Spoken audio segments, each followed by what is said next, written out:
On this week's episode of Books, Booze, and BS, we'll be discussing You Are Here by David Nichols. We'll also discuss what genres of books we don't like, books that we will and will not recommend to others, and restaurants that left us all too soon. Happy listening.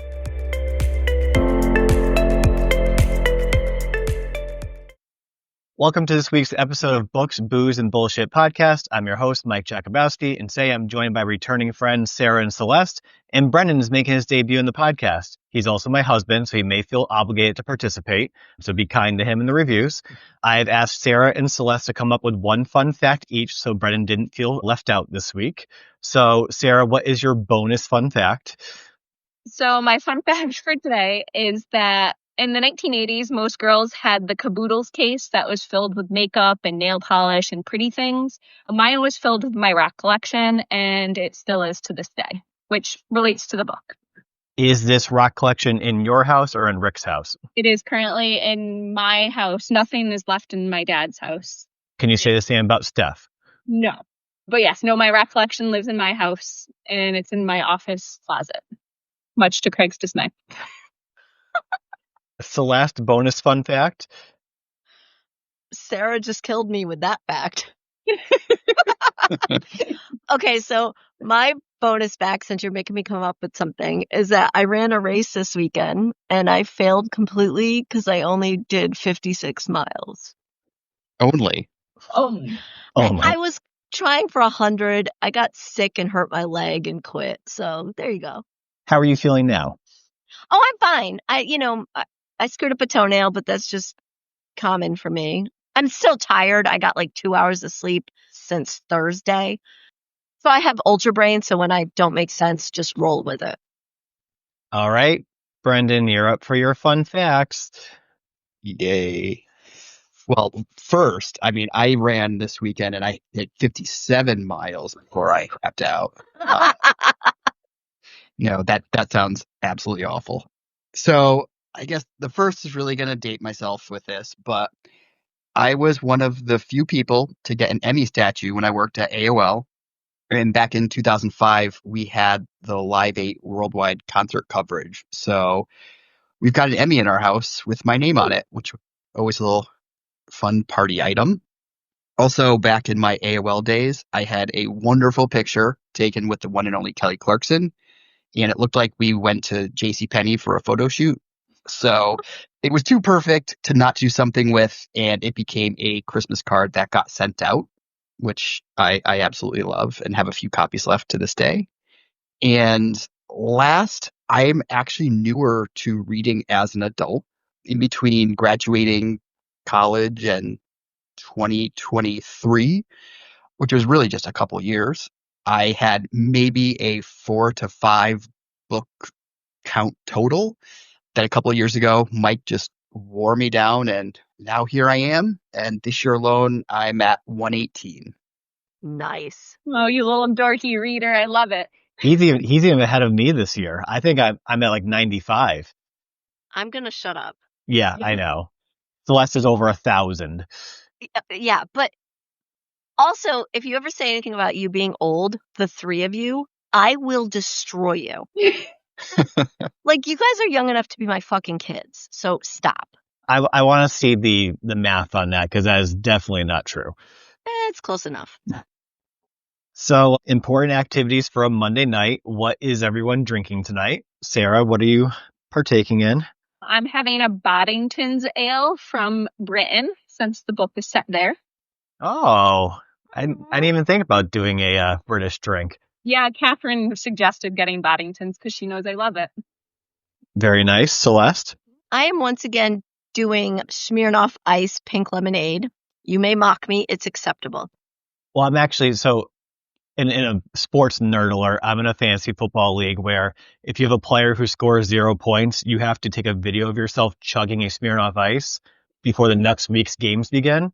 And I've had it happen so often this season that I had to go to the store today and buy some more because I'll have to do 2 of them on a video this week. Oh, delicious. Yeah, I love that something for you. All right. And B, what are you drinking? I too went the British route, and I am having a gin and tonic. Oh, no. Now, Were you intending on doing the gin and tonic, or did we have a couple of Absolutely. missteps on the way? Absolutely. That was my intention the entire time. If that's No, the story we want to go with. I attempted to start with some wine, but it was not good anymore. So I had to do a little readjusting. Okay. I also had to do a readjustment. I want to do a apple cider Moscow Mule, but I've been drinking the same apple cider that's unpasteurized for the past 3 weeks. And when I went to take a sip of it today, I realized it had definitely gone bad. So regular Moscow Mule for today. That I wasn't in your house like 20 minutes ago. I'm seeing a trend here, but okay. All right. Did anyone else other than this house make the big treat of the week? Really sadly, no. No. I know Celeste doesn't read emails, so I know she didn't. No, I actually read that, but okay. Unpopular opinion. A, don't like Taylor Swift. B, yeah, I was away. So you know that by making the treat, you weren't tasting Taylor Swift, right? Oh, wait, I didn't read the ingredients. I just assumed. Sorry. Well, it was a chai sugar cookie with an eggnog glaze. Were they good? They were really good. They were really light. Probably one of the lightest cookies I've ever eaten. I think it would pair really well with a cup of tea, which I think works really well with this being a novel that takes place in England. Mm-hmm. I think if I were to make them again, I would bump up the spice levels in them. But I think if you did that, it would make a really good addition to a Christmas cookie platter. Mm. Yeah, no, they sounded really good.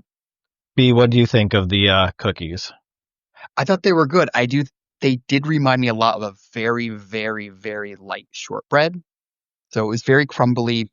It doesn't scream chai spice to me, but you can kind of get it, but tasty. And I think that problem was I saw 2 versions of the recipe. I actually made the one that was hers that she had posted online, but someone had changed it in a different website where you put all the spices that make chai up versus like the recipe I used the insides of a tea bag from a chai. But it was also interesting because the recipe used vegetable oil and butter. And I couldn't remember a cookie I've made recently that had vegetable oil in it. One of my Christmas cookies has both like that, and it's always weird. Weird like when you're making it or weird afterwards? No, it's weird when I'm making it. I'm like, I feel like this is a lot of oil butter products. Yeah, and it doesn't look right in the bowl when those two things are mixing. Right, but they're delicious. I think it's the pistachio cookies I make that have both. Oh. We do love pistachio. We do. Mm-hmm. All right. Oh, you can't have it, Celeste. Yes, that's a different. Before we jump into the book, so one last thing on food. What was the best thing everyone ate this week? I can kick it off. I think I had a pretty tame week of eating. However, after recording last week's episode and we talked about our go-to McDonald's order, I definitely went the next day for lunch and got McDonald's. B, you were at work, so that's why you didn't get it. Mm-hmm. And we also had some pretty good cheesy garlic bread this week. Ooh. Celeste? Well, I've been eating nonstop today. Nothing good, though. Okay. 2 things. One, during the race, pierogies. Mm. Yeah. What filling? Were it just potato cheese, potato onion? Potato cheese. I think they were potato cheese. They were very like soft, yummy potato, like the mashed potato in there. Oh my God, they were so good. And then on the way home, I may have stopped at Burger King and got a burger and onion rings and French fries. I didn't finish any of it, but it was really good. Now I'm getting hungry again. Yeah, sorry. Sarah? I did a 5K yesterday, and there was a whole, they cooked us a bunch of food, but they made smash burgers. And I topped mine with pickles and avocado, and it was possibly the best thing I've ever had after a 5K. Thanks, Darianne, because it was a beautiful, so much food. Well, you probably paid like $55 for that 5K. I think I did pay $55 for a 5K, yes. Thanks, Darianne. That's offensive, but okay. But the food was good. Yeah. You got like a full meal out of it. Yeah. Yeah, and it was at lunchtime, so it was perfect. And it was beautiful. It was a beautiful race, so worked out. And Brendan? Well, you stole mine with the cheesy garlic bread, so I'll stick with the cheesy theme and go with the cheesy gordita crunch because that did hit the spot. Yeah, so Sarah, you got that after the race, and Celeste, you got Burger King after your race. After I left mine, I stopped at Taco Bell on the way home and got cheesy gordita crunches. Oh, Brendan didn't have to run, but he got one anyways. Well, if I didn't bring food home, I think that would have been a problem. You would Divorce have been instant. locked out. Also, I always have to get a Baja Blast from Taco Bell before I get a Baja Blast from eating Taco Bell. Yeah, I got threatened this weekend that I was going to get Baja blasted. Who threatened to Baja Blast you? Why are you sharing our intimate texts? Oh, I'm sorry. Was that private? My friend Rob, he threatened me. I probably deserved it. You always deserve it. Yeah, probably. Fair. All right, so before jumping into You Are Here by David Nichols, I will give the disclaimer that there may be spoilers in our discussion. Feel free to skip over the book discussion portion if you want to hear the rest of our nonsense before you read it, or just spoil the book. So now we'll start with Sarah. What did you like? What didn't you like? And were there any favorite quotes or passages you'd like to share from the book? Okay, so I read the book and then I did listen to audio here and there when I was driving. So I kind of got best of both worlds. The audiobook, the narrators were wonderful. I liked the book. I had a hard time getting into it at first. It kind of reminded me of the British version of Cheryl Stray's Wild. And I was like, oh boy, are we just doing the same thing again? But then quickly you started to fall in love with the characters. They were quirky. For me, I hike a lot. So a lot of their experiences, I'm like, oh, I've been there where you had to like hike in the rain for a whole day. I've washed my clothes in the bathroom tub, like there's things like that definitely I liked. And you did start to like the characters. It was a little slow, which I know Celeste will probably talk about that a little bit. But overall, it was quirky enough. It kept my interest. It was wonderful in different ways than I expected it to be, I guess. And then there's two quotes I liked. One early on, Marnie, one of the main characters, she's a proofreader and she's all about novels and stories. And she wrote, or they said, the stories we all tell about ourselves are never neutral. They're mapped out and structured to create an impression, which is really interesting because you don't realize that when you're telling a story. You do think it through before, based on who you're telling it to. And she's definitely trying to impress the other character. And then I liked the quote, perhaps solitude is more frightening when something is snatched away, which I thought that was a nice line. So yeah, that's kind of my 2 cents. Did you prefer the audiobook or reading it physically? I kind of liked them both. I do love, because we all know I can't do an accent. And for those of you who don't know that, I can't do an accent. So hearing their accents made it more charming. And then once I continued to read it, I heard the accents in my head more. So I guess I liked the audio a little more just because of the accents. So it is true, Sarah can't do accents. When we would play Kings in college, when you'd have to put an accent on, she would just drink instead of doing it. She refused. Not very good. Celeste. Yeah, I didn't love it. It was, for me, kind of boring. Like, it was a really slow start. And then there was some things in the middle where I was like, okay, this is getting there. This is getting there. Like Sarah, I'm a big hiker. I could live on trails forever. Thousands of miles on trails. So that I was kind of like, oh, I'm going to enjoy this.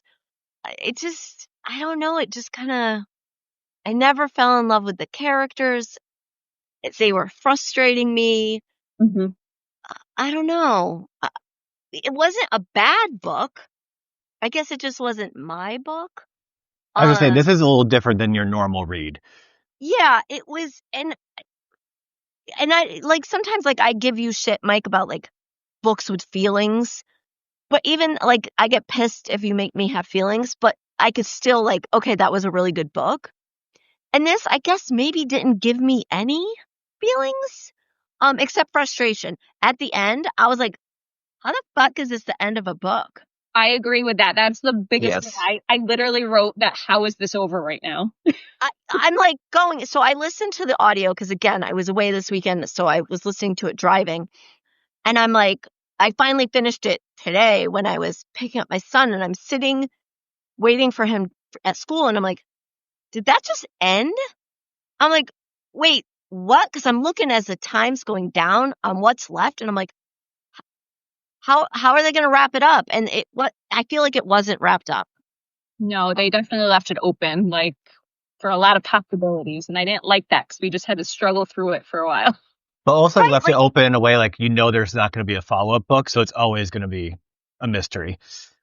yeah, like it wasn't like a cliffhanger. Like sometimes, like a horror book or something, you're left and then you're like, oh, but the evil's still out there. And that's like, okay. But this was like, I don't know, usually these kind of books end with a happily ever after or something devastating. And this was just kind of like nothing, which I found difficult.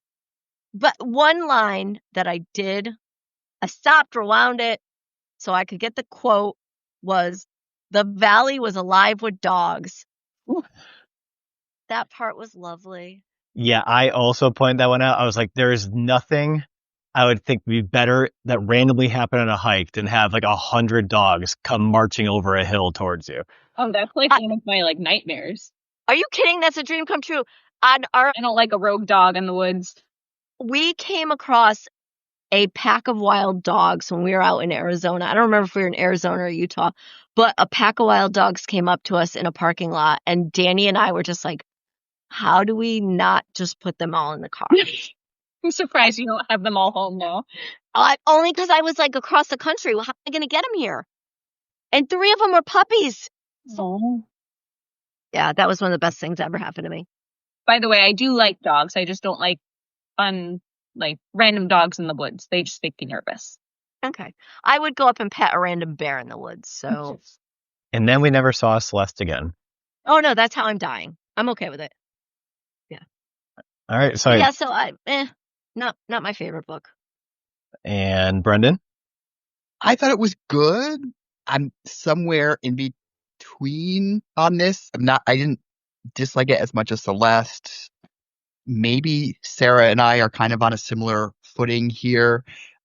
First of all, I will say a 10-day hike is definitely not a plot I have any personal interest in.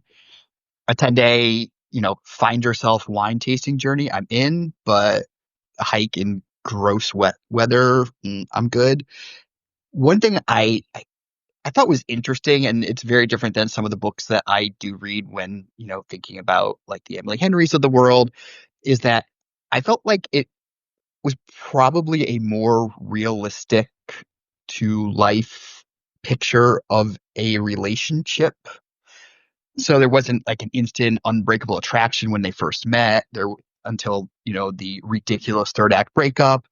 It seemed a little light as a relationship, but maybe that's more realistic than some of the things that authors write. So, I thought the characters maybe had some relatable features to them. The concept of, a lonely person. It wasn't a character, spinster, hoarder. It was just kind of someone that was more naturally evolving to be a loner. Maybe think of, our COVID times and, taking away the whole death and disease aspect of it. I mean, I absolutely loved it, but I know that, many people went the absolute opposite direction. I also struggled at the end because, like Celeste said, it just ended. And really thinking back on like the development of the relationship, it was only a couple of days, and then, feelings of love were popping in, and then they don't speak to each other and they kind of do their own thing for a while, never communicate, and then finally just potentially get together. I'm not really sure how that kind of wrapped up. Yeah, I didn't But feel depth in that relationship. Right? no.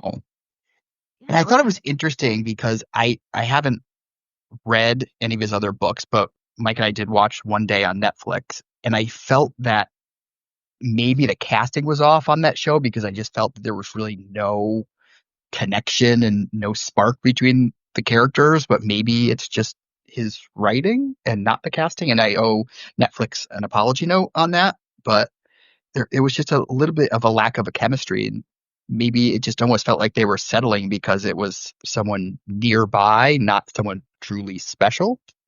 Yeah, like as someone who's done these kind of things where I go out and spend, hours and hours and hours with people on trails, those kind of relationships are actually very real and authentic and deep because you really share yourself when you're out there struggling in the weather and all that shit. And maybe that's why I didn't like this, is I didn't feel any of that. Like, I didn't feel any of the depth of sharing of yourself. It was like they didn't even share. It was all jokes that they made or like snide comments. And I'm like there was maybe 3 conversations where they shared real shit. And I don't even know if he ever shared anything with her. That's the thing. I think they were so, of themselves, introverted that like for them, it was really hard to share what they did share, which I think all of us are pretty extroverted. That like, there is a level there of, yeah, but I agree. The connection wasn't quite there compared to some of the books that we read. Yeah. Mike, what did you think? All right, so I always have a lot to say because I take a lot of notes. And I think some things will agree with you guys and some will differ a little bit. I like the way that he writes. I think he does a good job making characters likable and relatable or not likable. I often think he paints the setting really well. Like, I could feel how wet Marnie and Michael were on the hike. Like, I've had days where I've gone out on runs in the pouring rain and hated every second of it. But like also like Marnie and Michael, like I knew I was doing it to myself. Like it's not, there was no, like, there's choice in the matter. And I chose to do this, kind of like they chose to go on this hike. Maybe more so him than her, but I really enjoyed the depiction of the downfall of Marnie and Neil's relationship. Like I think it was done just right without it taking over the story. There's a scene where he orders a vodka tonic and she corrects him vodka and tonic. And he responds with, "Please do not fucking dare to edit me." Like that please just said it all. I also loved when Michael questioned if Neil was attractive and Marnie said, in a cheesy way, the least popular member of a boy band. Like that is such a great zing. Yeah. And, like I felt that ouch. Yeah. I did find the two of them were alike in many ways. They didn't share a lot, like we were saying, but at one point Marnie makes a comment. She became addicted to the buzz of a canceled plan. And I think it was in the next chapter, Michael says, "A new male friend over 40. What a strange, uneasy relationship that would be." Like they both despised going out and meeting other people so much. Yeah, I feel that though, which is crazy because I'm so extroverted, but canceled plans sometimes are just beautiful. They are lovely sometimes. I instantly thought of Brendan when that quote was in the book. Me too. My favorite type of plan. I was like, he will definitely relate to this.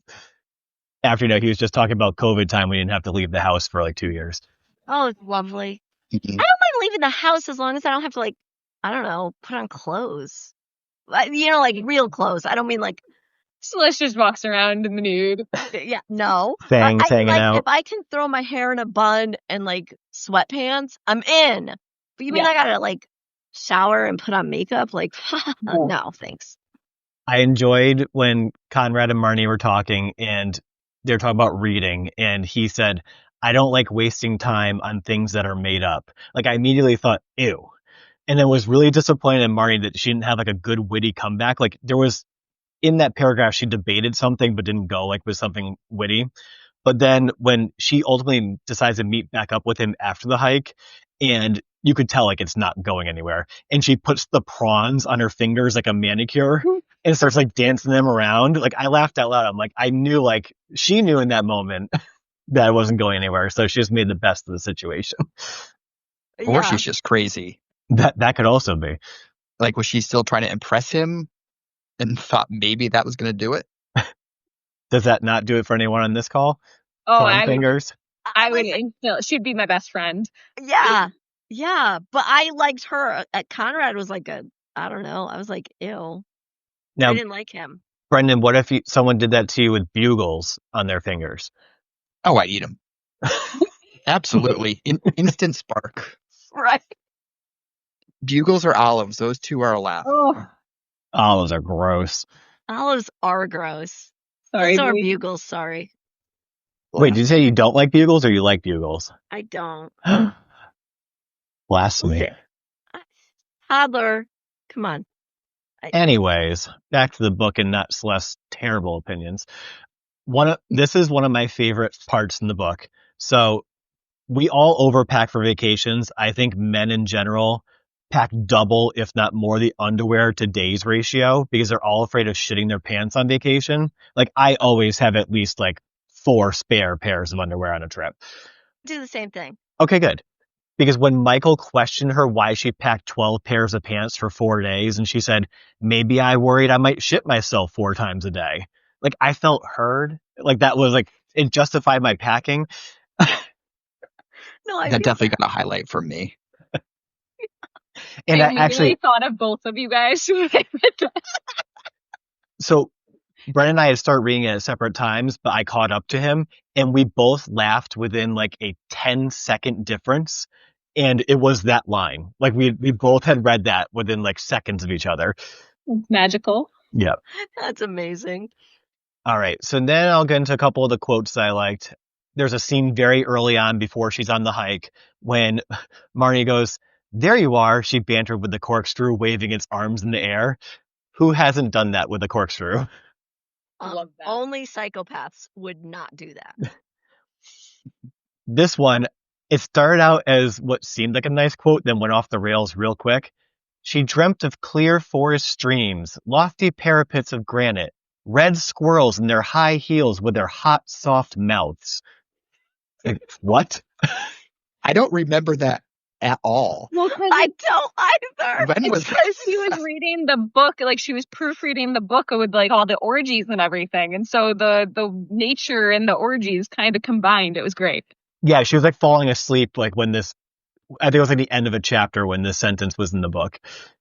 I must have been falling asleep too. Yeah, I'm like, did I read the same book as you? Also, I loved when she walked in the bar and just yelled out, I think I smelled like cow shit. Effervescent, fascinating, and an enigma to all.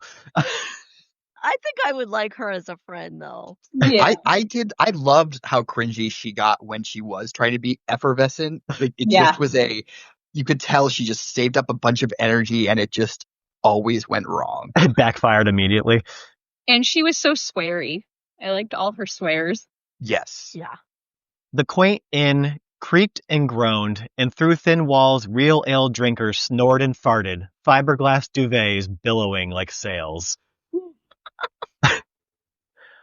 Also, there was this back and forth between Marnie and Michael, and I could just hear this conversation happening between Sarah and I. Would you like to know why it's called the Drum House, Michael? If you tell me why, I will push you down this hill.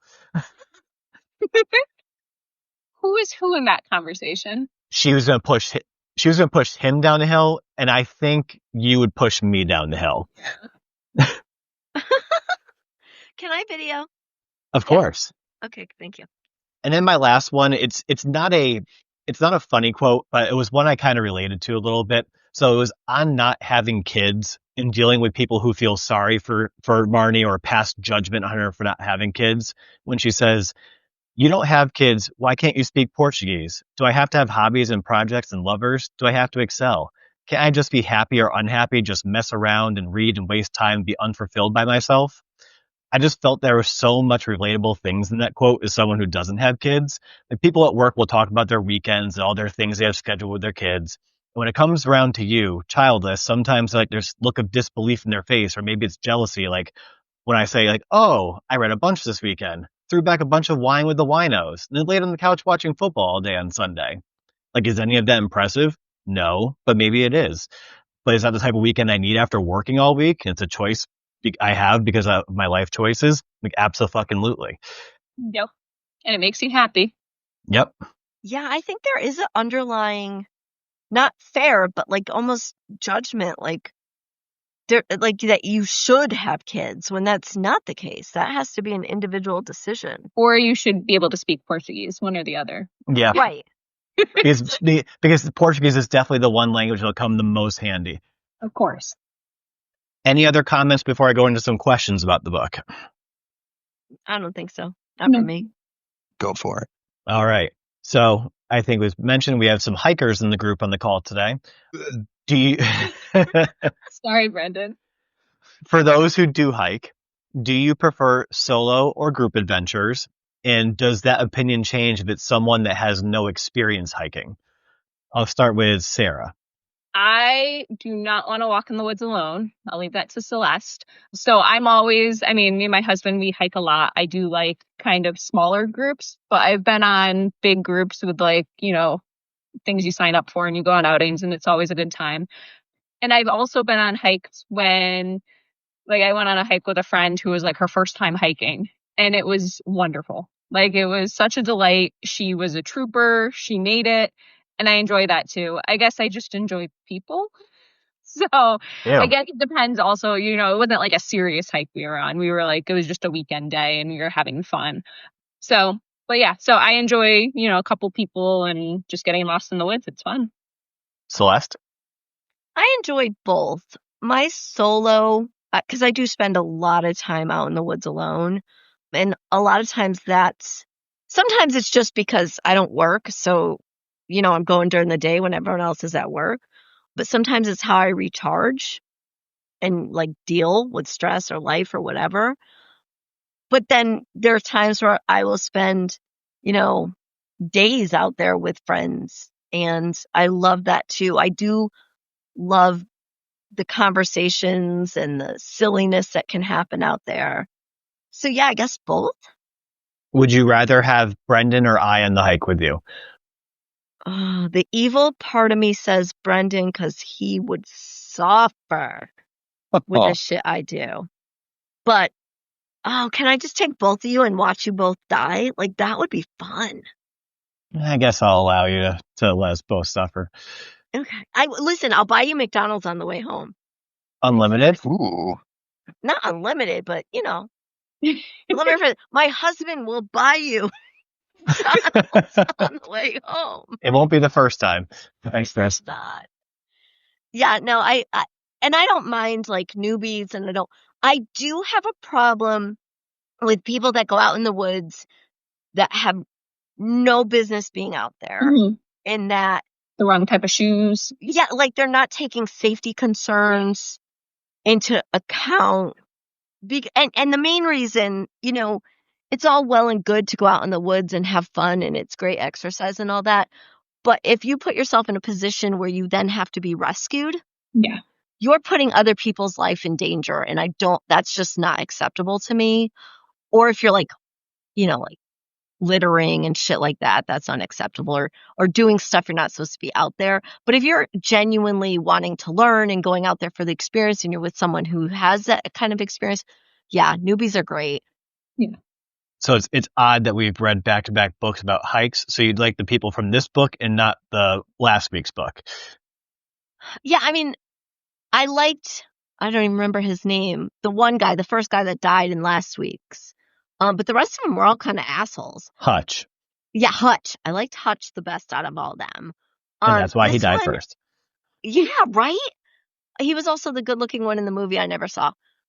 But then I don't know, like, I did like Marnie. She was a sarcastic shit, and that entertains me. She was snarky.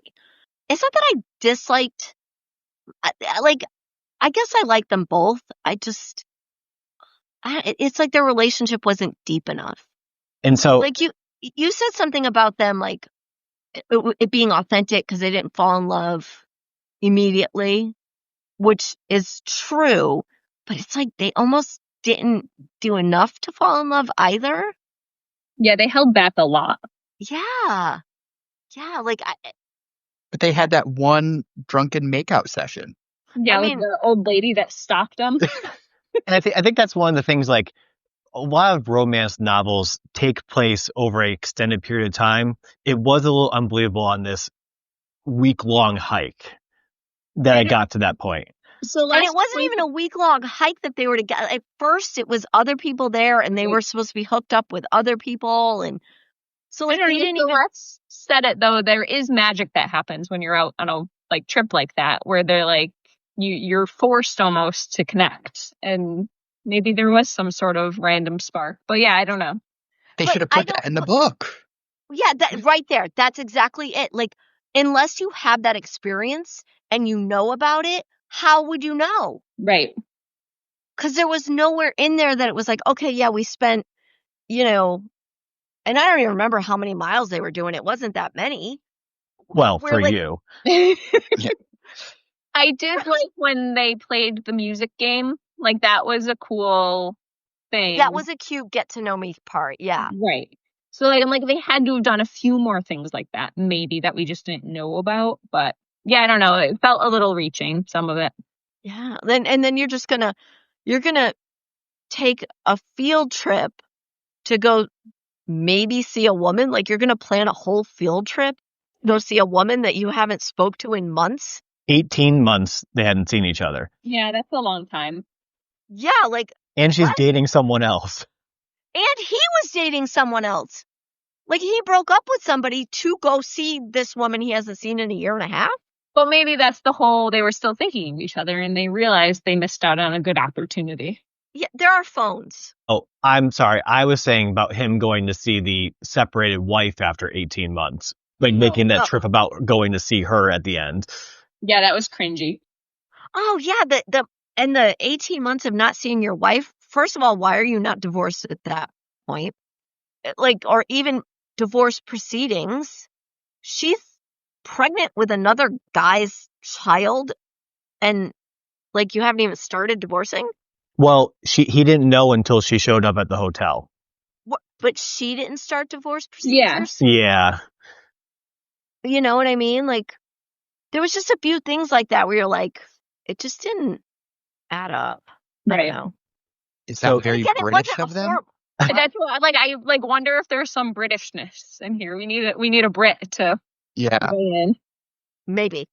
And again, I didn't hate this book. I just didn't. You have issues with it. Yeah, it just, like, I like to reread books. I will reread books many, many, many times. I will never read this book again. I will forget about it. So I think you touched on this when you were going through your hike scenarios. Did you prefer the Marnie or Michael chapters? And Celeste, I think you said the Marnie chapters. I think so. Now, here's the funny thing.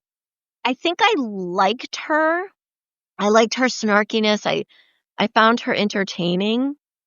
But in a way, he felt almost more real. Like, I don't know. Maybe I felt more sorry for him, Yeah.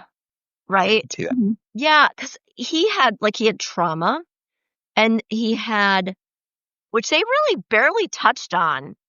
Like, Yeah, he was too quiet to, like, he was shy about it. yeah.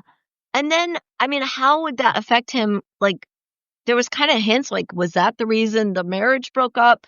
Plus his infertility issues, so he had to give up that. And then dealing with his ex-wife getting pregnant immediately after leaving it. Like, that guy had a lot of, like, shit happen to him. You know what I mean? Yeah. Not on his fault either. So I think I felt more sorry for him, but I liked her character better. Sarah? I liked this. Oh, Go ahead, B. Brennan, go ahead. Oh, sorry. I was just saying, I kind of liked her sloppiness and her effervescence. I thought it was entertaining. Like, that was the part of the book that kind of felt like it was going faster because you're just kind of like, what is she doing? And I agree. Like, his section was much deeper and kind of darker. So I think I kind of liked that opposite end. Yeah. I would agree with you guys. I liked Marnie's, and, you know, I think part of it is I would love to be, you know, one of the things I'd love to be is a proofreader, because I think that would just be a fun job. And but reading how alone you become with that, and how, you know, at the end when she was just so happy not to talk to anyone for days, I'm like, ooh, that is a kind of lonely profession if you let it be. But then she did, you know, the wild opposite side with the prawns on her fingers, you know, where she was quirky. Michael definitely reminded me of a few people I've met over time where they like to teach you things even if you don't want to be taught them. And, you know, he had that kind of aspect at first. But then once you get to know him and the things he's been through, I started to like him a lot. And at the end, I was joking around. I liked when he was teaching the kids about the lava rocks and using the word ejecta. And he had his own little quirkiness that made me giggle too. So, but I definitely like Marnie's chapters better. So, Sarah, not to name names, but people who teach you things, would Who Garden be one of them? It would be.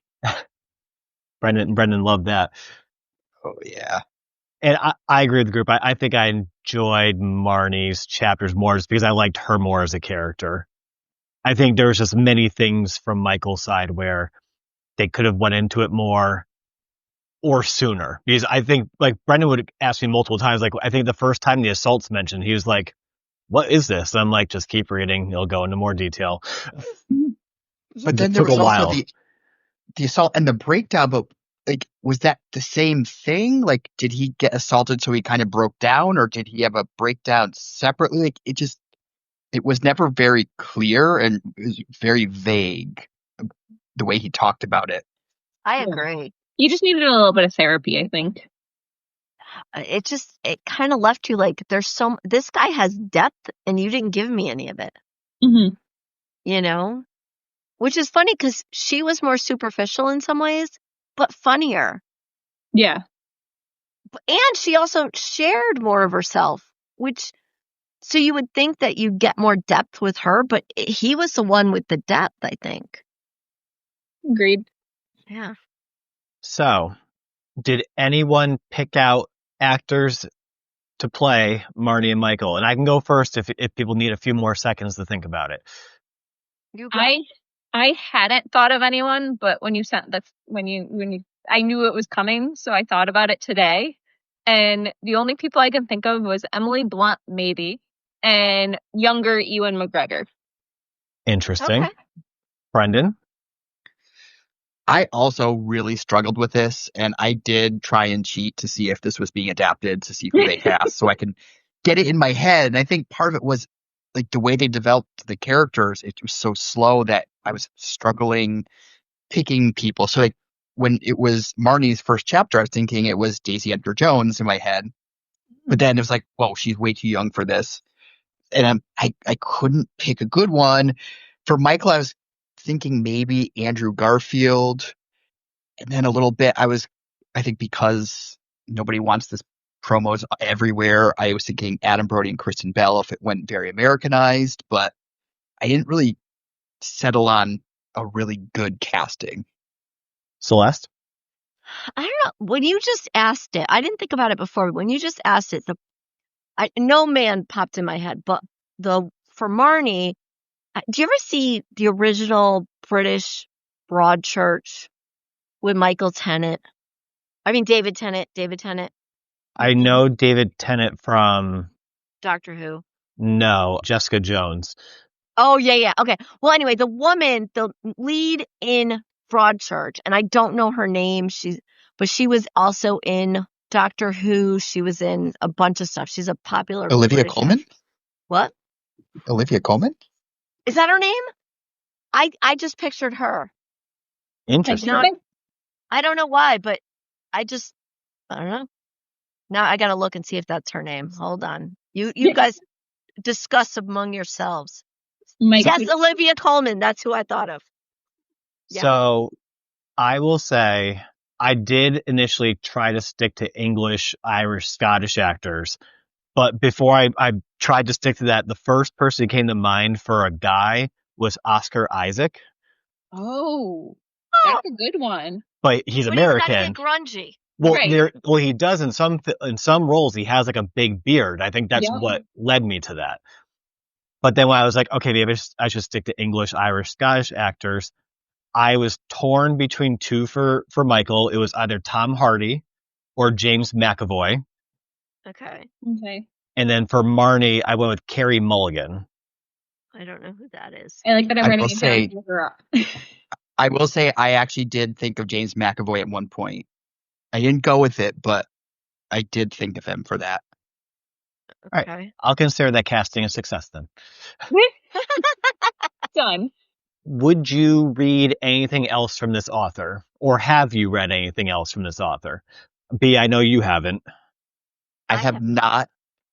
It would have to be something like one of you have read and said, okay, you would like this one, give it a shot.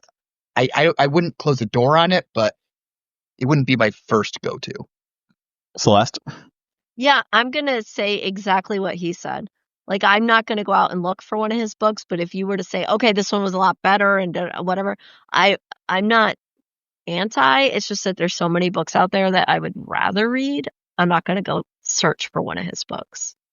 Sarah? Yes, I've read One Day, and I remember absolutely loving it.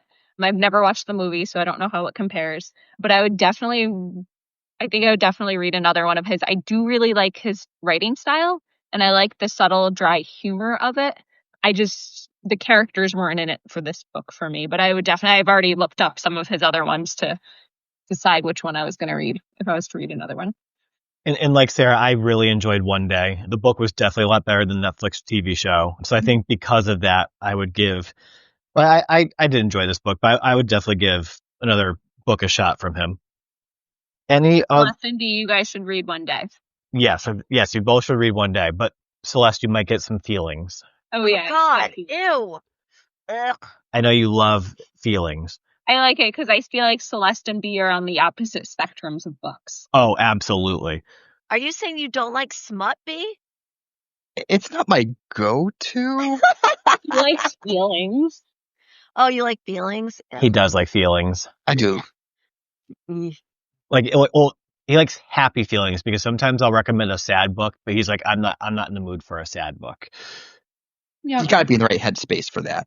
I mean, I guess I like happy feelings sometimes. With dragons? I do love dragons. I do love happy. I guess I do love happy feelings, but it's got to be specific happy feelings, usually. In the pants? I mean, that too. But I do like some dark romances where it's like fucked up, but they do get their happily ever after. So like, but I don't want to never recommend a book where a dog dies because fuck you. No. No. That's over the line. Yeah. I think we all can appreciate Jeff Zentner and Colton Gentry when he has a footnote in the book that says that Petey won't die. Yes, that's the best footnote ever. And then like it happens again later in the book, like just a reminder, Petey's not going to die. Don't. And his book that you made me, the light one, that I don't want to give any spoilers, but the death in that one, even though it was a human, that one, yeah, I like teared up and stuff. And I'm like, you got so mad at me. I was because I was driving home and I think I borrowed that book on a whim because you told me to read it. And I just started playing it. So I got into it. I was driving like home from a race or something. So it was probably like an hour or two into it at that point. So I had to finish it. And I'm like, oh my God, I hate you so much. You're welcome. He gives a huge gut punch, but it's also so great. Everything about his books are great. Yeah. Oh, it was a fabulous book. Please don't get me wrong. That book was amazing. But yeah, feelings. Which I feel like this is a segue to the bullshit portion, Mike. It sure is. So Give me bullshit. So the first topic on the bullshit section is it's reading as a whole. First question for the group, and I'll give my answer first. Is there a certain genre of book you won't read? And if so, why? Like, was there like one book from that genre you read and it made you so adverse to the idea of reading another one? For me, I'm not really overly picky. Usually I can like something in any genre. However, I think I'm pretty much done with trying to read many of the classics just because I get really bored by them. I mean, like super bored. I tried to read Great Expectations and it took me like 2 years to read it. Like Brendan got it for me for Christmas one year because he's like, you've never read it. And then I come to find out he wanted me to read it because he had read it, but he had read like the dumbed down, like shortened version that like are for preteens. Well, that's when I read it. Yes, and it's a common known fact that Dickens was paid by the word. So the adult version of this book was probably about 300 pages too long. I will say, though, that there was a recreation of it called Oleander, and I really think you'd like that book. All right, well, maybe I'll give that a shot, but I still don't trust your opinion in this realm. And I'm probably going to get a lot of hate for this, but I was also really bored by The Great Gatsby. I just did not like it. I just read it like 2 years ago, and I just did not understand the love that book gets, or how many adaptations it gets in movies and plays, and people now making their own versions of it. For me, it's of a time. Reading that as a teenager, it definitely was something. But I haven't visited it as an adult. And it's funny, Celeste made the comment about how she wouldn't read the book we read again because she has so many other books to read that would probably be more entertaining. I have a small stack of classics left on my bookshelf, but they're not going to make it to the top of my TBR pile anytime soon. Like, I think I have close to 400 books in my office. And why am I going to waste time on ones that I'm pretty sure are going to bore me versus the good options I have around me? Yeah, agreed. Brennan, we'll start with you. For me, I'm going to stay on brand and go with horror. Just not anything I ever find entertaining. Movies, just no. If I want to be stressed, I can just go to work. So I'm pretty much going to stay away from that. And you've never read one. It's just that you won't like it. I think we may have read something at least adjacent in the book club that we were in. Oh, yeah. But it wasn't necessarily bad. I just don't like, if I want to, sit back and read a book, I kind of want to relax and enjoy myself. I don't want just it to create anxiety. So, I mean, maybe in the right time and place, but definitely not something I would automatically do. Yeah, I always have to watch scary movies by myself because it has to be like what either Brendan's already asleep or he's not home because he has no interest in watching them. I let you watch them when I was watching TikTok. I mean, come on. It's rare. And then sometimes you'll be like, this movie sucks. Am I wrong? No. That's what I thought. Celeste?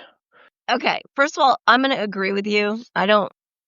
There's only a few classics that I like. And I don't know if it's I don't want to say language barrier because it's the same language, but like. It's different. It's different. And I like reading quickly. Like, I don't want to have to think when I'm reading. But you know what I mean? Like, if you're saying something and I got to stop and think about what you've said because I don't understand, not that I don't understand it, but you know what I'm saying?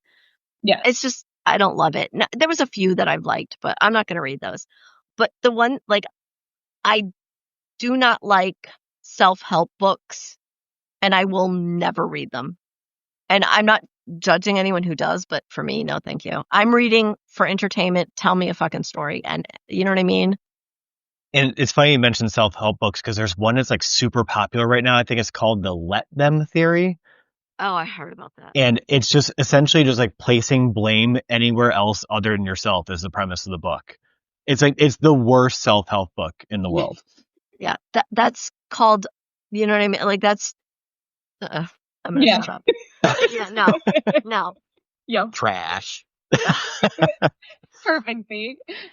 Sarah? I'll read basically anything at least once. There's nothing I don't like. I don't hate anything. I don't love scary books. However, I like the occasional suspense book or Stephen King book. Often I have to check with Mike because I might get in trouble if I read something too scary and then can't sleep in my house. Oh, are you talking about those movies we watched in college where like we had to pass them by Craig for judgment first before you could watch them? And then there was that book that we were supposed to read for book club where it was like about someone in the woods and the tent they got murdered in their tents. And so, yeah. So like those sort of ones I kind of avoid lately a little bit more. The Creeper? I think it was called The Creeper, yeah.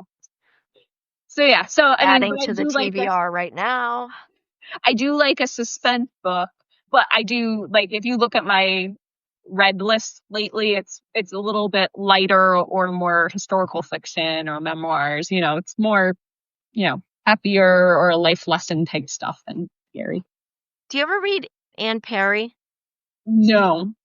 She writes historical, like, whodunit murder mysteries. Oh, see, I love a good murder mystery. Like, that's the type of scary, like, that's my level of scary. It's a murder mystery. She also went to jail for murdering her best friend's mom. Oh, nice. Oh. Like, they were, like, teenagers, and they wanted, yeah. Lovely. We'll start with Celeste on this one. What is the one book you would, without question, recommend someone to read? That's hard because it depends on the person I'm recommending to. Right? Like, so, no, you know what? To Catch a Firefly. That book is amazing. I'm going to, yes. To Catch a Firefly. I love that fucking book. I knew you were going to write. I knew that was going to be yours. Mm-hmm. I'm writing it down. Yeah, only because, my other favorite book is, or one of them, is God of Fury, which I absolutely love, but I know it's not for everybody, so I wouldn't recommend it to everybody. Dragons? No, that one's not dragons. That one's dark romance about like college age kids in Britain, and there's a lot of questionable activities. Got it. But Do it's they a run? really good book. What? Do they run? I mean, one of them's a runner. Bran's a runner. I see the questionable activities now. Oh, no. No, that's not it. Like, Nico is like the son of the Bratva. He's like growing up to be Bratva. So he's like, there's like violence and a lot of sex and but it's just a good story. And he's such a golden retriever, but he's also like a psychotic nutbag. I love him so much. Anyway, but yeah, To Catch a Firefly is more like feel good. It's a nice story. Brendan. I am going to go with The Invisible Life of Addie LaRue. That's mine, Brendan. Oh my Is God, it? it's on my TBR. Love it. Should I switch? Should I switch? No, I have other ones written down. You do that one. Okay. No, it's obviously in the magical realism realm, but it also felt like a bit of a historical fiction, and the story just captured me. I thought the writing was so beautiful. And I know there's some discourse out in the web, people saying it was too long and overdone in some areas, but I just remember being so sad when it was over. I definitely got into a major reading slump after it. I didn't think it was too long or too wordy. I thought it was a beautiful story. So Now, she has a ton of other books. You haven't read anything else by her, right? She's so good. I have not, but I have been adding them to my TBR. I haven't read her either, but I've heard really good things. I think, Celeste, you would really like. It's the vicious and is it vengeful, Sarah? Vicious, vindictive, and vengeful. Is that Yeah. the thing? Really good series. Okay. They're And the- so quick. I'm pretty sure I read Vicious in like a day. I'm like scrolling right now on Libby. Oh, it's not on Libby, but I'll see where else I can find it. Sarah, now you have to come up with a second one. Well, I had 3 things written down. Oh. So I was going to tell you that it was too hard of a question. Really, anything by Rainbow Rowell, like anything, Eleanor and Park, probably.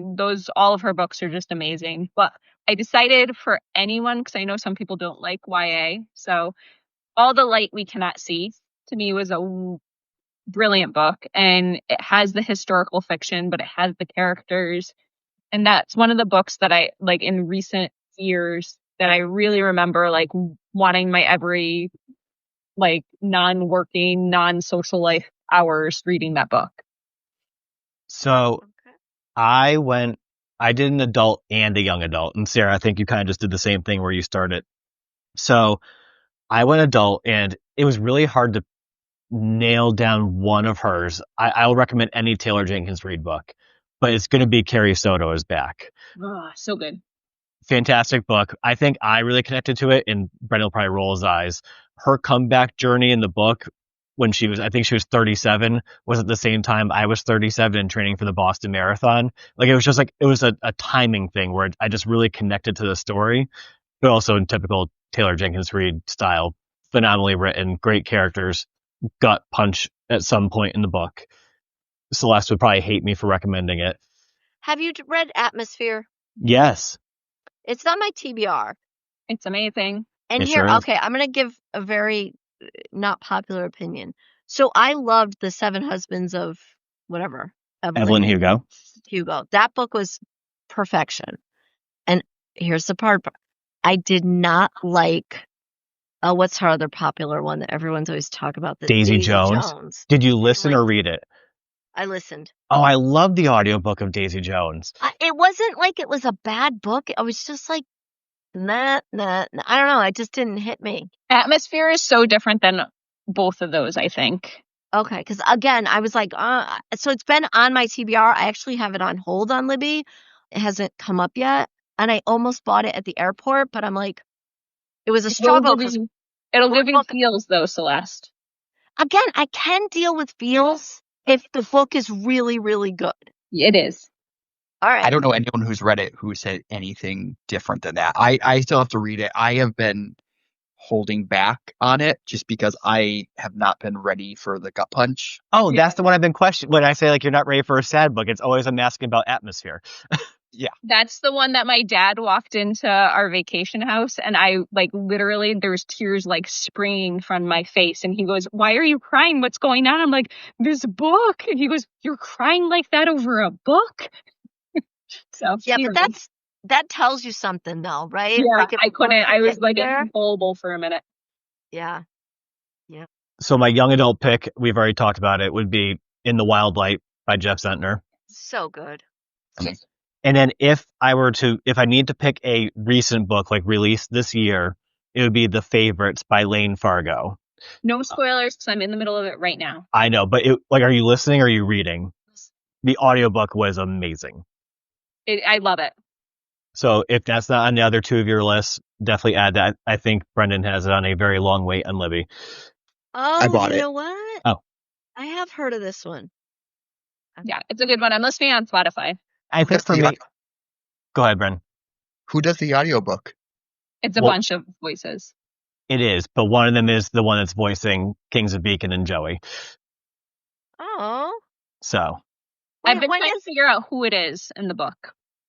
it's been a while since I've listened to it. It's not the brother. Or maybe it is the brother. It might be the brother. That's who I've been guessing it was. Anyway. But I plugged The Favorites because I do see some similarities from Carrie Soto with it. So I think that's why I liked it so much. And I will go first on this next question. What is the one book you would, without question, tell someone not to read? And I knew you were going to laugh, Sarah, because hands down, it is Where the Crawdads Sing. Sarah and I go to many, many, many library used book sales, and I think it's 3 book sales in a row. She has held that book up in the book sale saying, "Do you want this?" And I say, "Absolutely not." And someone randomly next to me in this book sale goes, "I also hated that book." And I feel so vindicated that like right next to me, there's someone who also hated the book. I absolutely love that book, for the record, is all I'll say. I couldn't believe that Amazon turned it into a movie. I refuse to watch it because if the book was bad, the movie's got to be fucking terrible. It's also good. Lies. Since you have terrible taste, Sarah, what is a book that you wouldn't recommend someone read? Because it just made me really angry. And again, I don't think it's a popular opinion, but Leave the World Behind. Oh, I hated it. That book made me so angry. I was bored by it. It was boring. It went nowhere. It had so much promise. And yeah, I really didn't like it. And it has really good reviews. Again, another book made into a movie, that one by Netflix. Yep. Which that one I knew. I mean, my husband doesn't like people in the cast, so I knew we wouldn't be watching it. But we watched it. The movie, I think, was better than the book, but it still wasn't a great movie. Anything. Yeah. Celeste, what book would you not recommend someone to read? Oh, God. I don't know. What's a book that you absolutely hate? I don't know if there's a book I finished lately that I hated. What book I couldn't get into, which is popular, is the Song of Achilles. Really? Oh, I love that. Couldn't get into it. It did take a while to get into. Listen, I only read a couple chapters and I was like, this is boring. I can't get into it. But I have that sometimes where like people say it's a really good book or something, and I'm like, I can't get into this. Mm-hmm. That, and I do like mythology, so like I do like when mythology is turned into like popular books and stuff. So yeah, and again, I didn't read it, so it's kind of not fair for me to tell somebody else not to read it. I just couldn't get into it, which is fair. Yeah, I don't know. Well, for listeners of the podcast, we will be covering that book next year, so do not be discouraged to read the book. On the episode. No, if you notice, that was not one of the big books I picked to go on with because I have no interest in that. There's a couple others where it was just like wah wah wah, but I wouldn't. It's just not for me. So I don't know if there's a book I would say do not read this book. Right. Oh, you know what? I'm gonna go there. I would not recommend Harry Potter. And Is that because of the book or because of her? Because of her. Yeah. Okay. Yeah, because I read those books 80 times, and I'm not exaggerating. I will not ever touch them again. So take that as you will. Heard and understood. Yep. Brendan. I'm going to have to go with Tomorrow. Oh. Ugh. You've offended everyone in this call. I knew the drama was going to follow me on this one. It's another book that I'm mad at Mike about, but God, it was good. I gave it a reluctant 3-star rating. I just thought none of the main characters were at all likable. At any point in the book, I wouldn't have cared if they had a happily ever after or were just thrown in front of a bus Regina George style. They were just awful people. I didn't even care. I just wanted it to be over. Like, you're bad. I don't want good things to happen to you. Ugh. No, thank you. We still love you, B. Oh yeah, I still love you, but I did like that book. I will say one thing about the book. Like I loved it. Like I recommend. There's probably another book I recommend to almost everyone. It did take me a bit to get into it. I think I started reading it once and then put it down and then didn't come back to it for a couple of months.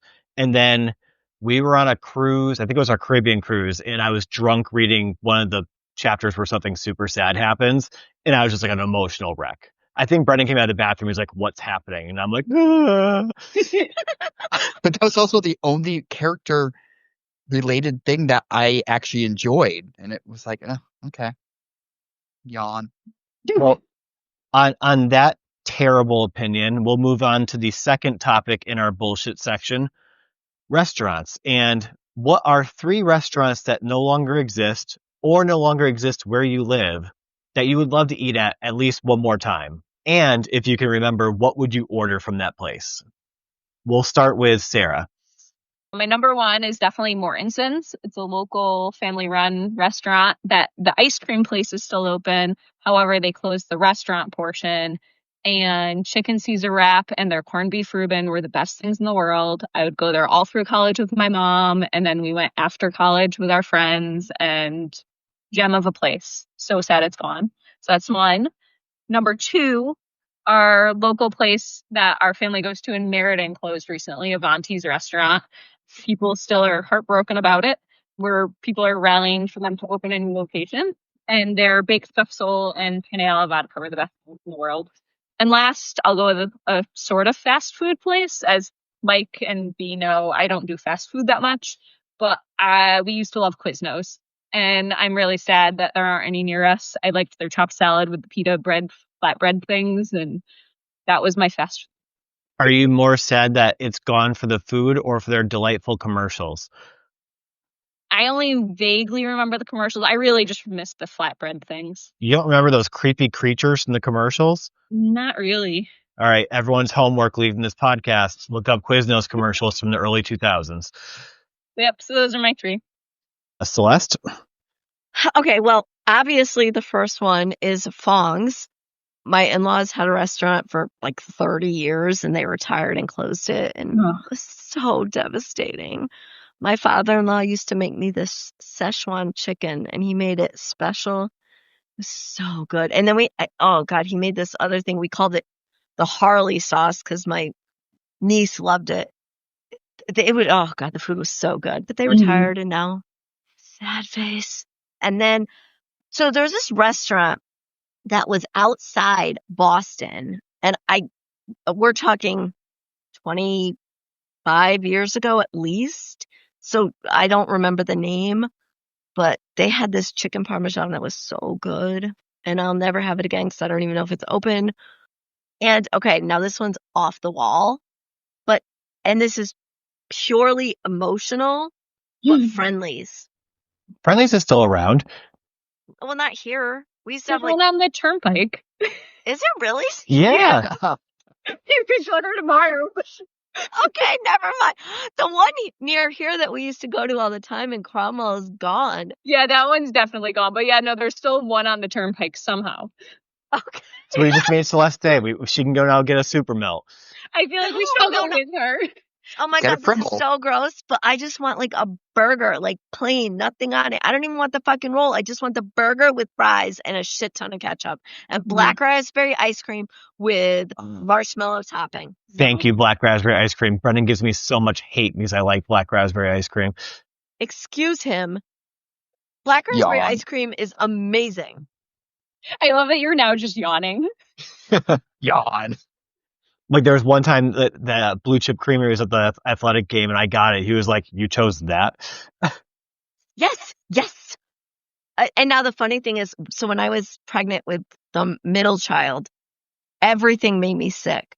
And Friendly's made me sick one time, and I didn't eat there for years after that. And now it's gone, and I'm sad. But now it's back. Except now I found out it's back. So guess what I'm going to be doing Surprise. this week? Brendan, your 3 restaurants. All right. All of these made me feel like I was back in high school or college because they are all chains, but one is Bennigan's. So we used to go to Bennigan's when we had half days in high school and we'd get the crunch lunch, which if they didn't bring you your lunch in an hour, it was free. And we definitely got it free once, which was amazing. I would always get the broccoli bites and the Monte Cristo sandwich, which somehow got through my stance on mixing sweet and savory, but I loved it. I don't know if I'd still like it, but I would give it a shot.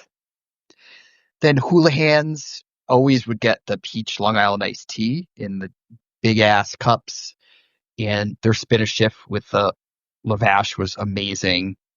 And the Brentwood chicken sandwich. Thank you for Googling menus. I was able to remember what I ordered. And then I struggled a bit with coming up with a perfect number 3, but after talking about the Houlihan spinach dip, I have to go with Joe's Bar and Grill because their spinach dip was top tier and it came with pita chips. And I would always get the Cobb salad.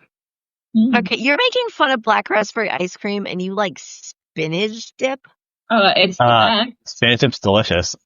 Okay, no. Ew. I am not Popeye. No, thank you. So I'd almost put Houlihan's on my list, but I didn't because I only ever remember getting the Long Island iced teas, and I don't remember anything about their food. So honorable mention, but did not make my list because I'm not sure if I ever ate there. I think I just drank copious amounts of Long Island iced teas. We ate there. Did we? Don't remember. Yeah, we did. Do we have Long Island iced teas? Of course. Well, there you go. All right. So my 3. One, I'm not sure. I think Brendan knows about this one, but I don't know if anyone else will. Braza, that used to be in Hartford. It was one of those Brazilian steakhouses where you flipped over like the coaster on the table and they kept bringing you meat until you were full. Like they'd come like carve it at the table. Like I fucking loved Braza. Like it was one place I always wanted to go for like birthday dinners or like a nice dinner. And I know places like this still exist around here. I even think there's one in the West Farmers Mall I should probably go and try. But I think like I'm just afraid I'm going to be disappointed that won't be like the OG. My number 2 is a recent development, Donut Crazy. I believe they've closed all their locations in Connecticut. I know we have plenty of donut places in the state, but Donut Crazy just had some amazing flavors and they were giant and delicious, and I'll just miss having that option. And 3, they exist still, but not anywhere near us. Roy Rogers. Yes. Because I used to fucking love their chicken nuggets as a kid. And now, like being a connoisseur of nuggies, like I want to compare how they hold up to the other nuggets in the world. The closest one, I Where can believe, we get those? I think Pennsylvania is the closest one. I think it's not even Road like trip. close Pennsylvania. Road trip. I'm in. Let's go. They also had the Gold Rush chicken sandwich, and that was amazing. I just like their fried chicken and french fries. Their french fries, no. You had to get like 74 of those little cups of ketchup, but damn, they were good. Mm. All right. I actually saw a TikTok today, and someone was eating Roy Rogers, and I was like, oh, they still exist. But they were eating a roast beef sandwich, and I was like, I don't remember that being a Roy Rogers thing. I know, but they said it was amazing, so who knows? That's offensive. Why would you go to Roy Rogers and get something that's not chicken? Yeah. we need to go to a Roy Rogers. Road trip. We can listen to a book on the way, and then we can like write it off or something. Was that Manny? It is. Wow. Oh, Hey, man. Manny. All right. Fourth guest, Manny. Yay! She wants the her. sad part is AI is probably going to cut that out, and Ah. everybody's going to miss the cute little meows. She wants her treats. It's about a half hour past her normal treat time. So Well, that's on that rude. note, we will go into the rapid response segment of the of the podcast, where I give each of you 6 topics. I want your immediate reaction. Since Brendan is the newest member to the podcast, he'll be going first. Love this. Ready? Ready? Man buns, Vomit. Twizzlers, Plastic. people who make having a Jeep their identity, Roll. Busta Rhymes. Not bad. Ooh, Sarah's gonna be offended by that. No, I was bracing myself, and that was a good response from me. Like, a classic. Nothing I go to listen to, but, Tofu. can I take that vomit back and use it for that? And Christy Gnome. What? Excellent ending. Sarah, you're up next. Raisinets. The cartoon or this treat? The treat, obviously. Yummy. Boiled hot dogs. Disgusting. Man buns. Snip, snip. Yes. Usher. It's delight. Randos who try and force themselves into being vacation friends. Off. Do you have a nickname for one? I don't right now. Smart. And Kim Kardashian. Just sigh. Yawn. Yawn. All right, Celeste. Oh boy. Okay. Cybertrucks. Oh God. Ugh. No. Man No. buns. Okay, it depends, but I like them sometimes. Questionable. Black jelly beans. God, no. No. DMX. Yes. People who clap when the airplane lands. Could you be any more white? Hawaiian pizza. God, no. Ooh, Sarah is alone in the Hawaiian pizza love I'm on this shaking my call. head right now. Okay, I don't like pizza in general, but Hawaiian pizza, no. I also don't like pineapple. So, sorry, Sarah. It's okay. I will eat all the pizza for you guys. Oh, thank you. All right, so I will wrap up the call by saying for those in the Connecticut area, I will be doing an author panel at RJ Julia in Middletown today, November 5th at 5 p.m. And I will also say thank you for joining us this week to discuss You Are Here by David Nichols. Next week, we'll be talking about